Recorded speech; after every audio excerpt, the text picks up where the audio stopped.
L'examen du déclenchement de l'état d'urgence sanitaire de la loi du 23 mars 2020 s'est effectué dans le cadre d'une forme de sidération démocratique face à la violence de l'épidémie.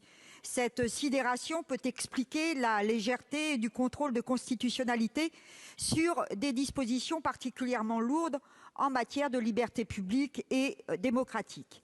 La précipitation exigée par cette agression virale, mais aussi par un état d'impréparation, de dénuement de notre pays face à une telle situation que nos concitoyennes et nos concitoyens ne comprennent toujours pas, a provoqué un transfert d'une forme de plein pouvoir au gouvernement pour une durée indéterminée.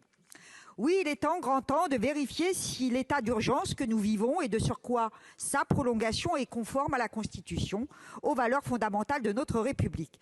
Cela ne fait pas de doute, ce projet de loi sera soumis à l'appréciation du Conseil constitutionnel et nous nous associons à cette démarche. Il nous apparaît cependant nécessaire que le Parlement, les sénatrices et sénateurs en l'occurrence, débattent dès maintenant de cette constitutionnalité en exerçant ainsi leur pouvoir souverain, sans attendre l'examen par un Conseil constitutionnel qui, dois-je le rappeler, n'est pas pourvu de la même légitimité démocratique et a pu rendre une décision contestable et contestée sur la loi organique du 25 mars dernier accompagnant le premier état d'urgence sanitaire. Depuis donc le 16 mars, notre pays est confiné. Les libertés publiques et la démocratie le sont aussi. Le gouvernement et son administration ont pris seuls les rênes du pouvoir. 31 ordonnances ont été prises, 70 décrets et autant d'arrêtés ministériels, 1200 arrêtés préfectoraux au moins. Action, efficacité ont été les maîtres mots du président de la République, de son Premier ministre, de ses ministres. Bien sûr, il fallait agir vite et que la mobilisation devait être générale et exemplaire. Mais, monsieur le ministre, nous constatons que cette prise en main de la quasi-totalité des pouvoirs s'est traduite par une forme d'infantilisation de notre peuple et de ses représentants. Ayez confiance, clamez-vous à tout va, mais en démocratie, la confiance, ça se partage, ça se débat et elle est soumise au contrôle. Notre peuple n'a pas besoin de tuteurs, il a besoin d'un pouvoir exécutif et législatif à l'écoute de ses difficultés, de ses souffrances, de ses inquiétudes, mais aussi de ses colères et de ses exigences. Le président de la République a admis des failles, des lenteurs, des insuffisances. C'est plutôt, selon nous, la faillite d'un système libéral fondé sur la réduction d'une dépense publique entraînant la casse des services publics et en premier lieu celui de l'hôpital qui doit être admise une bonne fois pour toutes. Le triste feuilleton sur les masques, la longue incapacité de production des tests souligne que les pleins pouvoirs ne résolvent pas tout, que le temps perdu par des choix politiques et non du fait de la fatalité ne se rattrape pas par une débauche de communication souvent désordonnée et contradictoire, mais par une mobilisation de tous les acteurs de notre démocratie, les citoyennes, les citoyens, les forces associatives et syndicales, les parlementaires et les élus locaux et l'exécutif.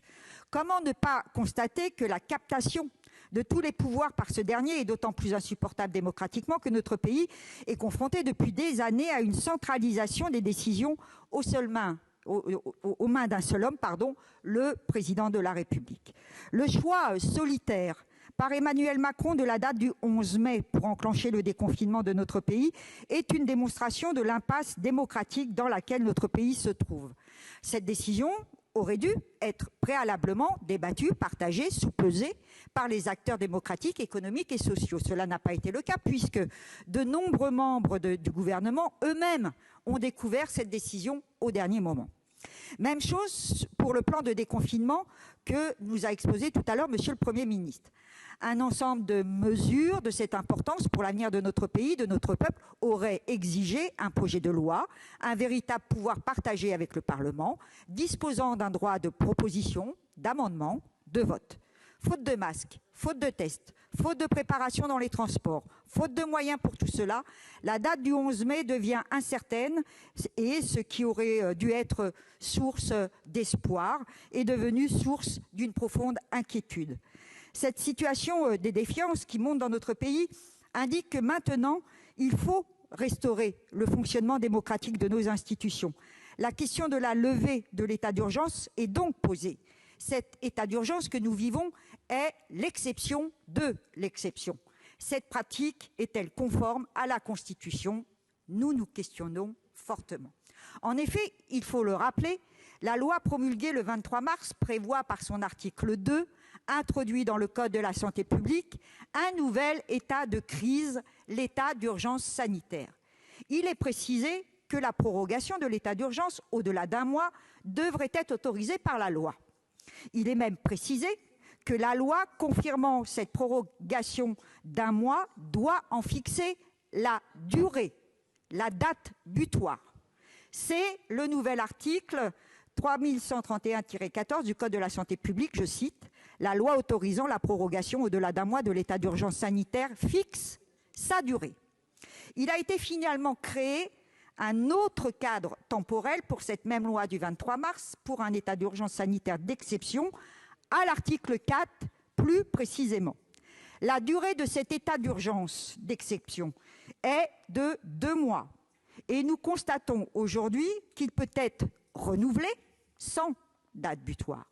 Le 3e alinéa de l'article 4 de la même loi indique en effet que la prorogation de l'état d'urgence, le second, l'exception de l'exception, au-delà de la durée de 2 mois, ne peut être autorisée que par la loi. Plus d'obligation donc dans cette situation de prévoir une date butoir. Nous contestons la constitutionnalité de cet article 4 qui, rappelons-le, n'a pas été soumis au Conseil constitutionnel après le 23 mars. Monsieur le président de la commission des lois, je sais que cette question de la maîtrise par le Parlement de la durée de l'état d'urgence était pour vous une priorité. En 2015, lors de l'examen du projet de révision de la Constitution relatif à la protection de la Nation, qui n'a finalement pas abouti, vous avez déposé 2 amendements significatifs pour préserver le pouvoir des assemblées en matière de fixation de la durée de l'état d'urgence. L'un de ces amendements, Monsieur le Président, garantissait même le pouvoir des assemblées, y compris dans le cadre des articles 16 et 36, état de siège ou plein pouvoir. Quelle que soit la gravité de la crise, le transfert massif du pouvoir législatif au pouvoir exécutif pour une durée indéterminée n'apparaît pas conforme aux valeurs de la République, à l'esprit même de la Constitution. Avant tout examen du texte, nous devons demander au gouvernement de rétablir l'équilibre institutionnel en fixant donc une date butoir à l'état d'urgence. Car, ne l'oublions pas, la lutte contre l'épidémie pouvait se faire dans le cadre de dispositions préexistantes à la loi du 23 mars 2020.